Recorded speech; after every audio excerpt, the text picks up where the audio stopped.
welcome back to Nightingale's Motorcycles, Restorers, Metal Finishers. What we're going to do in this video is going to catch up a bit because I've missed a few projects and some of the things I'm up to. So we've got our customers bike in for a lot of bits, but we're going to have them looking nice. So I thought I'll show you them beforehand, and then the next video they'll be finished because you got the grips what we actually do of all the different restoration machinery we have. So I think if we then move on to some of the things what are in the workshop just on this week and kind of go through a few things and projects we're going to be catching up with as well. So we'll go through it at workshops and have a quick look. This is a 125 Honda, so we've got most of the parts of the bike. There's some more bits coming in, but I've just put this to our strip tank, just wafted it over it to see what's on it, and already you can kind of see what it's doing to it. But I'm just going to show you up close the back subframe, and then we'll go on to the swinging arm.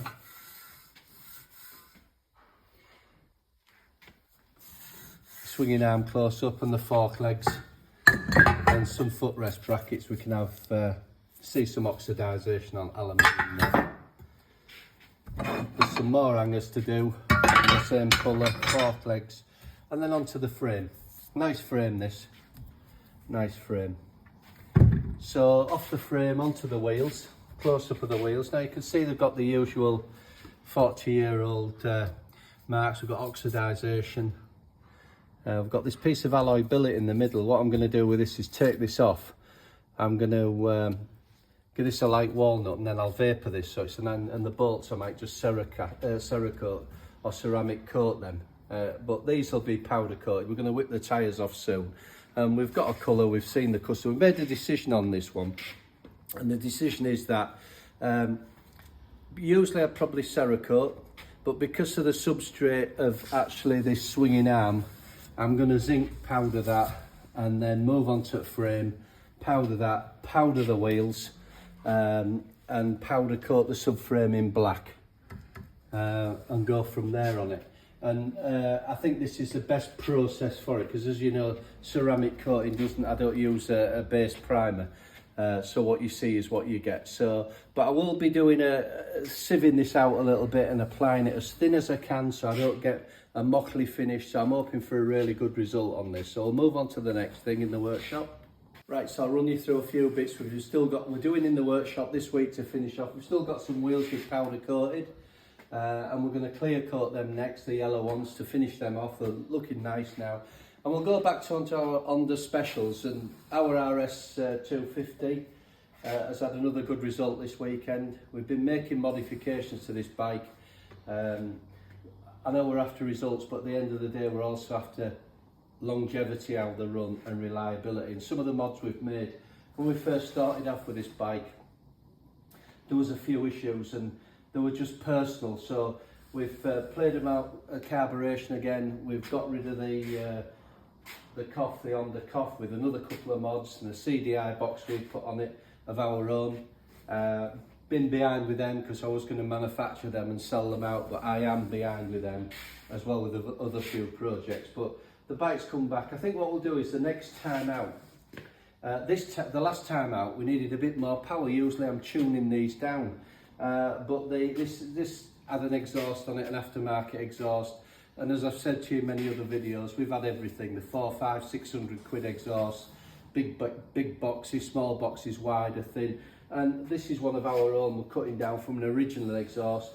The next one I actually do, these will be made in alloy billet, and I'm doing a modification in the little firebox there. This instantly had more power, 100%. We've tried it on our sections around the back. And then Steve Kirkwood actually rode this at the weekend, instantly on the throttle. It was up in third gear, well up. The power band was back in, so she's running mint, lovely and smooth. We did a bit of ceramic coating to the float bowl for a bit of heat dispersion, and we're happy with it. I think after we do the next trial, next month, we'll be bringing it in, and obviously it hasn't been cleaned yet. We'll be taking it down. The motor we're happy with. I'm just getting a bit sick of doing red frames, that's all. And I'll show you this one. If you come round this way, you can just see it from the front end. This is one we did a fair bit ago, a colleague of mine's bike. We ceramic coated the casings in white, really to show off what we do a little bit. I powder coated the frame, zinc primed it first, powder, top coat gloss, and then clear coat lacquer. This was the start of early days of all these modifications where I got sick of hearing about TLR 200s. This has gone through all them configurations, icon piston, standard piston, different types of heads. Obviously we're running one of ours on it now, one of our modified heads. And it's had a lot of things done to it. The one thing I am behind with, but I am getting there, and I think I'll still be a month away, is our billeted yokes, triple clamps. Nightingale's Velocity Pro product. We're just making the final adjustments. Just the final adjustments. We've always fitted our billeted yokes to them, obviously from the old Honda style. And they always look more cosmetically pleasing. I like the sets which are bought online now. All good, all fantastic. We're just putting our own little bit to the yokes and final tuning. When you're selling anything out retail, not only you've got to try it, but you're trying to cover everything from people being on ball races, individual ball races, to roller bearings, to if they've done frame modifications, so they're not, they don't realise the bike's been frame modded, because it can alter things as people take things off. So we're covering every angle on that.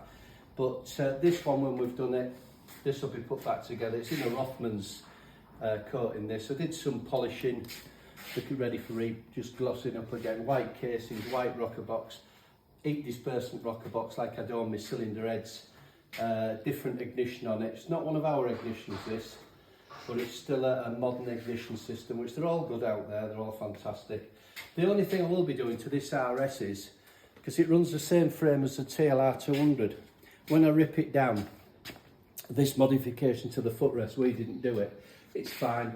But if you come to this side and have a look close here,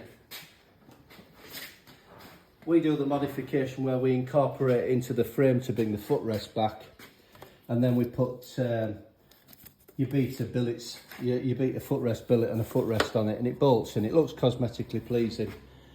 The frame side of it, which I've been mentioning to you, which that is one of my other projects, but the frames are back now.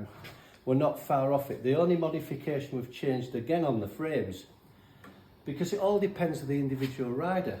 I mean, that's running standard headstock, standard lead swinging arm, but the footrests are back. But it still runs a TLR 200 frame on the RS250 TA, which is for the imported market. It actually is fine.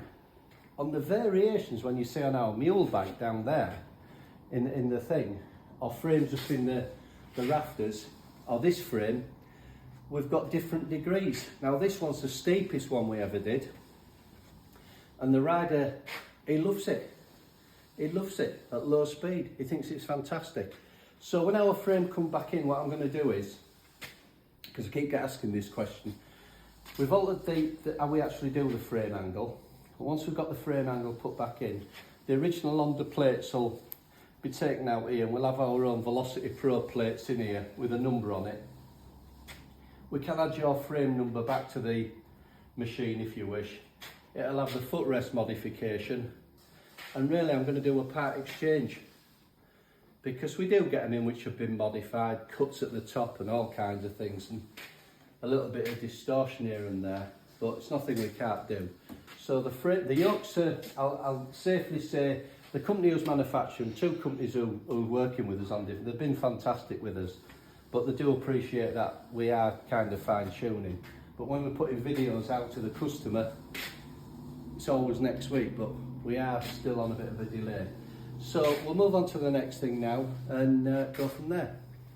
So the heads we do, our TLR heads, as you've seen them in the past, we gas flowing them, the valves ceramic coated, the cams, the double bearings, the bigger valves, they're steady away now. We're happy with them. We've run them for 5 years, and it's just a case of when the order comes in, we assemble one up. You also get the billeted top, the billet at the back, stainless steel, and a new flange for the exhaust system. What we tend to do is we've kept with an 8mm stud on this, nice and robust, but it fits everything, fits straight on. As I say, these are gas flowed anyway. If we get more technical on other bikes or whatever, we do piston coating, ceramic coating, but on standard on your TLR 200 heads, rocker box gets a neat dispersant coating, the camshaft gets coated, the valve stems get coated, and a few bits of billets, and then one of our covers if you wish to use it. If you don't, that's up to you. We've got some classic, very posh in for ceramic coating, MV Augusta pipes in. I'd like to think how much they're worth. Onto a bit of a bench here. This is old school cars. This is some Wolf Wraith wheels. We're doing this one for the customer. Everyone who I've spoke to today doesn't mind me showing you the parts. We've started cutting this on the bench. We've taken off the original coating, so if you're into your classic cars or any cars, this was a bit of a swine to get off this back coating, even with the gear we have. But the idea was, I said to the customer, this was black before and dull, so the idea is when we get the cut back, before it goes into Canning's three-phase polishing, I'm going to mask this off. I was going to vapour it, because that's a nice colour at the background instead of the black. But I think what I'm going to do now is I'm going to walnut blast it over this. I'm going to mask the fronts up and I'm going to give it a star silver ceramic coat. So when the wheel's polished, when you look through it, it's going to have the ceramic coating will look exactly the same as a good quality vapour finish. But I think for this, with it getting warm, any dust from anywhere, I think it'll look for longevity. So there's about another 2 hours in there, getting all the work out of it, and then it'll go to Canning's polishing. We don't just do, we do all kinds of customers and different things. I mean, we've even got brassing to do, silver polishing, you know, where you see a part come in and then we start to take samples of it to show the customer. Same with silver or pots, you know. Got to remember some of your really early motorcycles we do, they're on brass pumps, they're on headlamps, what are brass. So we'd still do that on the motorcycle side. Got some Kawasaki calipers in, they're going to be ultra fine blasted, bunged, everything bunged, the pistons and everything. These are going for a ceramic coating in a satiny black. They'll look as brand new when they're done. Got loads of engine bolts in. And then on this side, we concentrate on, we always put remove tank liners because they're usually failed, as well as fit the occasional one. As I said in a previous video, I stopped fitting them because getting tanks to us, it's a courier what causes the damage. So what I've decided to do, this will be another one of these things, but we're getting there. We're gonna, the standard, the person who comes in the workshop says a rusty tank. So remember, we're trying to save your tank rather than fitting a liner. Everybody wants to fit liners, it's a last resort. Unless you start spending big bucks on liners, 2-pack ones, single pack ones, how you get the insides cleaned, the failure rate's pretty high. But I'm going to discuss this in a separate video. But my idea is, well, it's not an idea now, it's there. We're going to have these bottles labelled up, 1 litre, 2 litres, so there's 1 litre of each, and a separate small bottle. So what we're going to have is a pre-cleaner, which we will sell separately. Now it's a commercial product, and it's 100% product. It's not a watered down product. Now most of the times when I've done all these tanks and people bring me things in they buy off the internet, there's never enough. But I will discuss it. I'm making a separate video, so the idea is if you want to de-rust a tank, it'll also be an instruction sheet, but it'll be on the internet like now, so you can follow it through. But we've always got the helpline to phone at the office. So one product will be to degrease it, so this could be a fiberglass tank, a race bike, a bike what's had stale fuel in it, or we're probably going to a fuel injection system, so the workshop wants it cleaning before they'll service it, or they won't warranty any parts. Bike that's been stood for a long time. Shadow rusting, where it looks like shadow rusting, but actually it's still fuel, easy to get confused with. So that's what one product will be. The next product will be an acid with some phosphate in it, a product we've used for 25-30 years. We've used these products 100% again, but we're going to go through how to wrap your tank, how to do this, how to identify, and then the last thing's a product you'll put in it to obviously neutralise everything and get it filled up with petrol again. It's the same process, this kit we are selling, as if you were prepping for a tank line, if you was doing it, or I was prepping for a tank liner. What I'm trying to say to you is, if you take the amount of tank liners I take out for people, even if they've had them fitted somewhere, because even the best man in the world, whoever fits it, you can't guarantee it with modern fuels. It's horrendous. So I take them out, then I use this product, and they have the tank back actually now fine. They didn't need the tank liner. So remember, tank liners are the last resort. I won't be selling a tank liner. What I'll be selling is, I'll be selling a pre-product, a cleaning agent, something to neutralise it, and it works.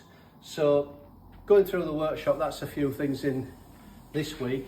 I said that the reason of the video was to show you all them bike parts, what this customer's brought in, close up, and then I'll show you them finished so you can get an idea. So till the next one, thank you very much.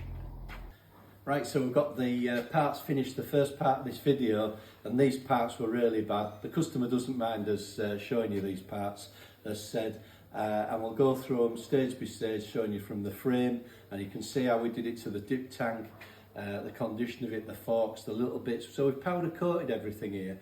Remember, we've zinced, powdered, we've top coated, and we've done a bit of lacquering as well. The frame we've kept to a minimum. We've still powder coated it, but we've sieved the powder, we've gone over it and over it again, and we've got a finish on it that we think is really good. In fact, I don't think you'd think it was powder coated. Them wheels, when we got them stripped down, we started diamond grinding them to have a look what had actually, they were full of filler, but there's actually underneath, there's no damage to the substrate or the alloy, so it's crazy. So we've zinced them. We've not put any filler into them, anything. We've just matched them up on the edges, taken a bit of rim rash off. As you can see in the bits of the video earlier on, they're bad. Probably some of the worst wheels we've had. That's why this video, I'm really going at these parts. So right, we'll start on some of the parts. So we'll start on some of the cross members close up, and the underneath of the chassis and the headlamp bracket assembly. Footrest hangers and everything else you can see, and any more bits. Close up, got a lovely gloss on it. Close up of some brackets, which again, you know, so smooth, there's no orange peeling in it, everything's masked off or bolted up or rubber bunged. So then we'll come to this frame.